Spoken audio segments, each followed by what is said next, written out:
Okay, well, my wires are kind of ugly, but that's another problem for another day. Today I want to show off how to use smart splitters. So here's I think a pretty common machine you should do. Put your monster remains in here, and then smart splitters split up into the individual constructor, because every monster part is its own recipe. So you can't just have one line that is not filtered. And then you need an overflow in case you have, dozens and dozens of different material. It will filter back into the input and just continue, and it won't back up the next machine. And then you come back to the top where we have the next machine that breaks it down to DNA, and you want to duplicate that with a summer sloop. So that one's pretty easy. And you can do the same thing over here with, wood, leaves, and I guess also monster remains if you want to make a furnace machine. But another thing that's a little more complicated, and I wanted to start to color it, but I'll fix that later. I wanted to redo my starting area because it looked kind of ugly and crammed. So I built this nice little building to store these parts in depots, dimensional depots that is. So come over here, and we have a miner that gives us 120 iron ore per minute, Mark II on normal mode. And you just come inside. 120 divided by 4 on iron smelter gives us exact amounts. That's what you want. And that goes to the next layer. And to get to the next layer, we come to the elevator. Oop.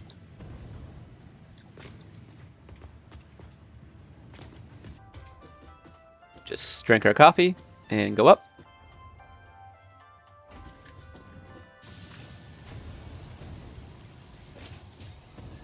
And we come over here. I tried recording before, but it was like nighttime, and I don't know. There's like some dark spots, but anyway, it comes up, and the ingots go into the machines. Pretty simple. But this is where we want to use the filters, the smart splitters, because you could, in theory, have each individual item going directly into the machine that you want. But the problem is you have a mess of spaghetti, and it looks kind of ugly, and I don't really like that. So the solution is to put all of your items, your different items, into one line, if you can. And this is called a sushi line, as I understand it, because it's kind of like at a restaurant, they have those rotation of sushi. So we have all these different items on the top here. You could do them on the bottom like the first floor was, but then you need a little wider of a floor. So anyway, it comes down to the bottom, and on the bottom, we want to have the exact item go to the exact machine. So let's C to crouch. We have going this way, facing this way. The center is going to be the screws or the rods, either one. And whatever you pick for the first machine, everything that's not that machine has to be overflow. And so then what continues on the line should be leftover from this or what does not belong to that. And it goes to the next machine, which is our reinforced plates. And that uses the wire for the old recipe and plates. And so eventually both these machines will be backed up and they will go to the top. And so all the leftover basic parts we keep in here.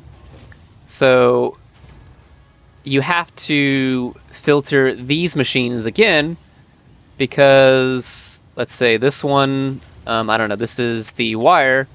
If I had a plate right here, a wire would never go in here, and then I would never get more wire as I'm building things, and that would make me sad. So we have to filter, plates have to go this way, and then wire goes that way, rods go that way, but if I have extra of anything, it's going to be in the overflow line. So this is this way, right, overflow, center overflow, center overflow, and then all the extra for everything has to go into a sink. Otherwise, one line will get backed up, and then nothing will work eventually.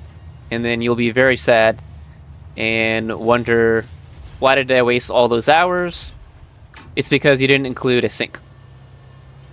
So give me that. Oh, I didn't get it. I press E or what? I double click, okay.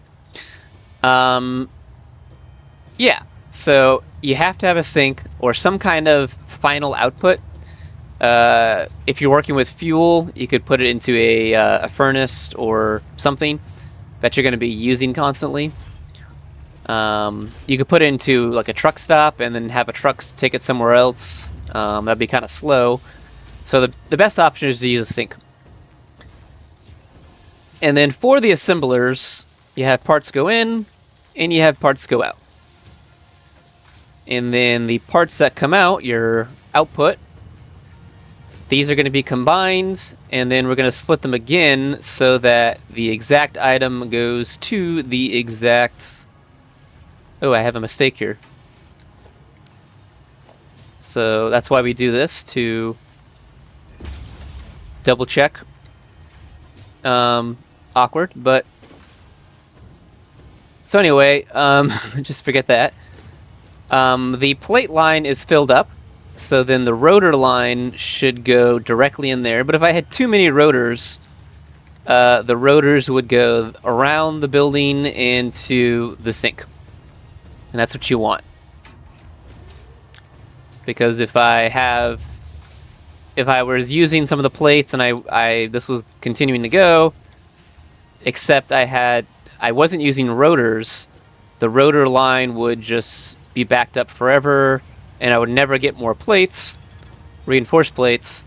So we have to have the extra go somewhere, and it goes into the sink. And so that is the idea of how to use splitters so that we have one nice clean line, and then again we have one nice clean line, and then extra goes into a sink.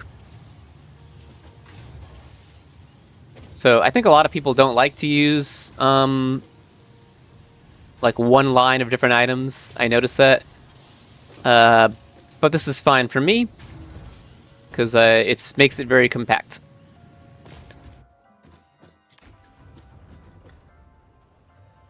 And, you know, concrete's just on the bottom.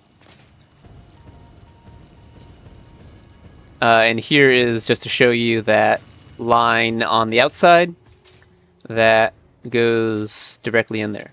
I could have expanded the foundation by one, but I didn't do that. Oopsie. Now, there is something I can do up here. If I get the priority splitter, is that what it's called? Let me see. The programmable splitter, yeah. That's gonna take a minute to get. But that'll save me some time up here, I think. There's not a ton of uses for that. I could show you my other worlds that already have it, but what I could do up here is, I think, make this a programmable splitter, and then I could split it so... Like, I'm not storing screws right now, because I don't care about screws. They're not really used for a lot of recipes I would build with my hands. So I could have the screws split out this side and go directly in here. And I guess that would save a little bit of transit time. And then everything that's not screws goes in here. Yeah. but that just seems a little unnecessary because it just goes there versus here. Yeah. So if you had like multiple of these lines, you could split them individually, but that's the idea. All right. Well, have a good one, everyone. Bye bye.